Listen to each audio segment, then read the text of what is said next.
Hi అండి. మీరు బ్యాచిలర్సా? లేదా కొత్తగా కుకింగ్ నేర్చుకోవాలనుకుంటున్నారా? అయితే మా ఛానల్ మీకోసం. వెల్కమ్ టు మై ఛానల్ రుచికరమైన విందు. ఈరోజు రెసిపీ సేమియా పాయసం. సేమియా పాయసం అంటే ఎవరికి ఇష్టం ఉండదు చెప్పండి? పిల్లల నుంచి పెద్దల దాకా ఇష్టపడే సేమియా పాయసం ఎలా చేయాలో చూద్దాం వచ్చేయండి. ముందుగా స్టవ్ ఆన్ చేసి కడాయి పెట్టుకొని అందులో 2 టేబుల్ స్పూనుల దాకా నెయ్యి వేసుకోవాలి.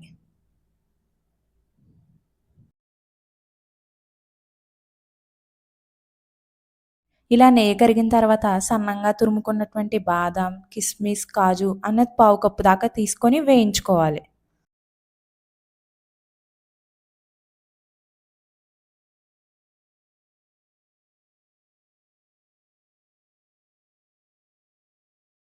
ఇలా జీడిపప్పు అన్నది లైట్ గోల్డెన్ కలర్‌లోకి చేంజ్ అయ్యాక ఇవన్నీ ఒక బౌల్‌లోకి తీసి పక్కన పెట్టుకోండి.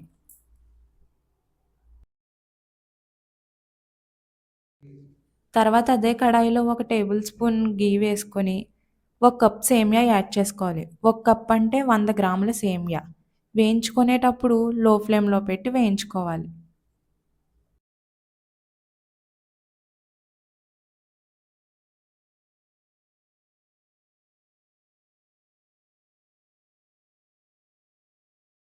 సేమియా అనేది ఇలా గోల్డెన్ కలర్‌లోకి వేగాక మరొక బౌల్‌లోకి తీసి పక్కకు పెట్టుకోండి.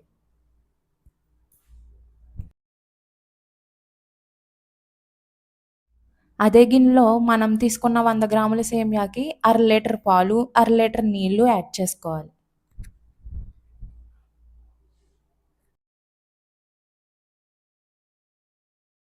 తర్వాత ఒకసారి గరిటెతో కలుపుకోవాలి.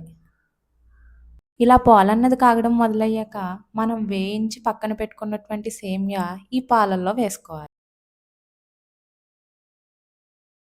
ఇప్పుడు ఈ సేమియా అంతటిని గరిటెతో ఒకసారి కలుపుకోవాలి. సేమియా అన్నది మెత్తగా ఉడికిన తర్వాత అరకప్పు పంచదార వేసుకోవాలి. అలాగే పావు కప్పు కండెన్స్డ్ మిల్క్ కూడా వేసుకోవాలి. ఒకవేళ ఈ ఐటెమ్ గాని మీ దగ్గర లేకపోతే స్కిప్ చేసినా పర్వాలేదు. కండెన్స్డ్ మిల్క్ వేసుకునేటప్పుడు కలుపుతూ వేసుకోవాలి. తర్వాత పాలు, పంచదార, కండెన్స్డ్ మిల్క్ అనేవి కలిసేలా మిక్స్ చేసుకోవాలి.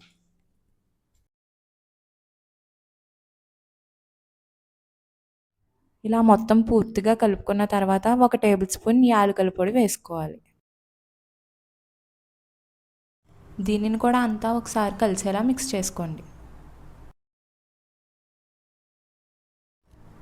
ఇలా పాలన్నం మరగడం మొదలయిన తర్వాత ఇందాక మనం వేయించి పక్కన పెట్టుకున్నటువంటి డ్రై ఫ్రూట్స్ ఇందులో యాడ్ చేసుకోవాలి. మళ్ళీ ఒకసారి కలుపుకొని ఇలా ఒక పొంగొచ్చిన తర్వాత స్టవ్ ఆఫ్ చేసి మరొక బౌల్లోకి తీసుకోండి. అంతేనండి, టేస్టీగా, ఈజీగా, క్విక్గా సేమియా పాయసం రెడీ. మీరు కూడా ఈ రెసిపీ ట్రై చేసి మీకు ఎలా కుదిరిందన్నది కామెంట్ సెక్షన్లో కామెంట్ చేయడం మర్చిపోకండి. మీకు ఈ వీడియో నచ్చినట్టయితే కనుక లైక్, షేర్ అండ్ సబ్స్క్రైబ్ చేయడం మర్చిపోకండి.